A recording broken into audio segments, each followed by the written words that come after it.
What's up guys, welcome back to another video. In this video we are going to go over everything you need to know before you buy an e-bike.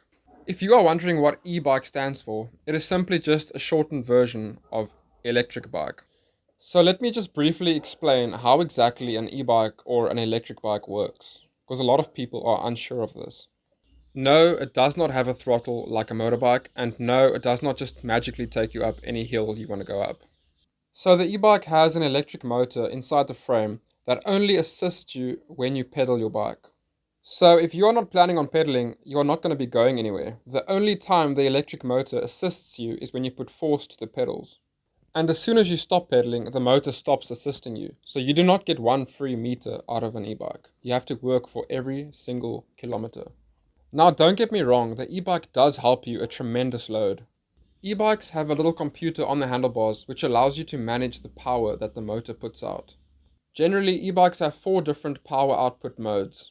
Now my e-bike's 4 different modes are called Eco, which is the weakest, Tour, which is the second weakest, eMTB, which is the second strongest, and then Turbo, which is the max power that motor can put out. Now generally, e-bike power output modes work pretty much the same on all bikes. The only difference is sometimes the 4 modes might just be named differently. So now that you know how the e-bike works, let's get into some pros and cons. Let's start off with the cons. The first one is that e-bikes are rather heavy. Now luckily this won't affect you on the climbs as you do have a motor which assists you, but this does take some getting used to on the single track, the jumps, and just general technical things. But soon enough you will be used to it, and before you know it, it'll feel just like a regular bike.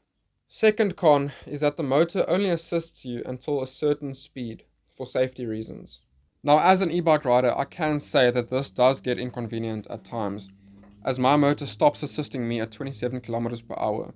So if you find yourself on a tar road or a piece of flat Jeep track and you want to get to 35 kilometers per hour, for example, you are going to have to use 100% of your own strength to get that heavy bike up to that speed. So I can say that e-bikes are not the best for road riding and gravel grinding. I would say stick to the trails. The next con is that, like any other battery, whether it be a cell phone battery, a car battery, or an e-bike battery, batteries do wear out over time. And unfortunately for us, e-bike batteries are very expensive to replace.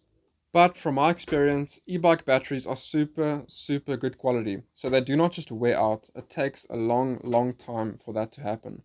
But I will say from my experience, my current battery does not last as long as what it used to when I first got the bike. And then just a quick one to go back to the weight con, which I mentioned earlier. I just want to wish you guys the best of luck when trying to put an e-bike onto a roof rack of a car. Now speaking about bike racks, usually e-bikes come with super fat and thick tires and just a general thick and bulky frame. Now this is not the easiest bike to try and fit onto a bike rack, whether it be a bike rack which supports the bike on the wheels or whether you put the bike on the rack clamping the frame. It can get difficult. One last thing before we move on to the pros. Guys, trust me, you do not want to forget to charge your e-bike. Do not rock up on a trail ride with 1 bar battery remaining, because you will get stuck on the trails with a flat battery. And there is nothing worse than pedaling that heavy, sluggish e-bike on the trails.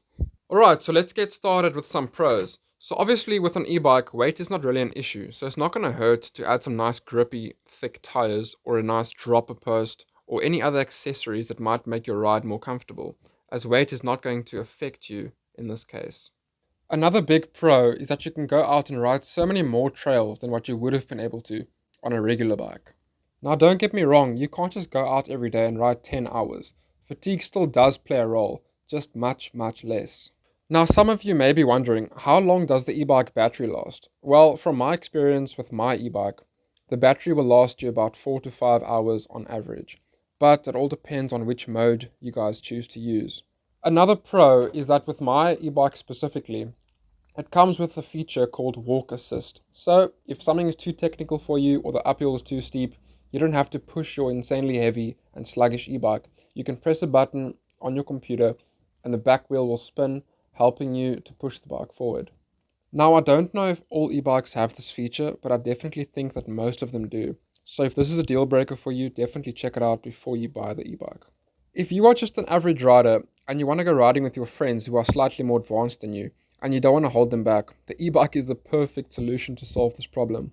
Although your friends might just make fun of you here and there, but that's part of having an e-bike. Another great thing about e-bikes is that they come out with a lot more suspension than a regular cross-country mountain bike, which is great, as the weight is not an issue. And then I'd just like to talk about some general things about e-bikes that you should know before buying one. E-bikes are really, really awesome. My e-bike is definitely my favorite bike that I've ever had. I can definitely recommend them. They are so much fun. You might think that having an e-bike comes with a lot of expense, but from my experience with having an e-bike for over a year now, I've barely had any problems and it doesn't really cost much more money than a normal bike would. E-bikes are definitely the next big thing in mountain biking. I see new e-bikes on the trails on a daily basis. People absolutely love them. Unfortunately, they do cost more than a regular mountain bike, but from my experience, once again, it is absolutely worth it. I can guarantee you guys that. Just a friendly tip that I can give you guys. When you first get your e-bike and you go on the trails, do not be that guy who just goes up to people on regular bikes and tries to go past them and shouts track, track, track. The people on the regular bikes are working much harder than you to get up that hill, and it'll be quite frustrating for them to have an e-bike on their tail shouting track. So do not be that guy. Wait for the right moment and go past at the right time. Some people wonder if an e-bike won't maybe limit their skills. Well, maybe in the first week or two, but once you get used to the bike, as I said in the beginning of the video, it'll feel just like a regular bike. And as you can see from the video footage, the e-bike is not holding me back at all. But all in all, e-bikes are absolutely great and they just allow you to get so much more out of your trails. And just remember, people are going to joke around with you and make fun of you for riding an e-bike, especially if you're a young guy like me. But don't take it personally, as it's just jokes. And once again, I'd just like to say that e-bikes are absolutely amazing. I am loving my e-bike every day. And lastly, thank you so much for watching, guys. Definitely share this video with a mate who might be interested in getting an e-bike. As always, like and subscribe, and I'll see you guys in the next video. Cheers. Make sure to like and subscribe. Like and subscribe. Do you guys want to be on YouTube? Yeah. Yes? No? Yes. Can I get a pop tag? Okay, what's your Insta? It's Franco van Willig. Franco.van Willig. Okay, say that like super slow. Franco.van Willig. They're not going to be able to spell that. Yeah, that's why you should give me a pop tag. Okay, I'll give you a pop tag.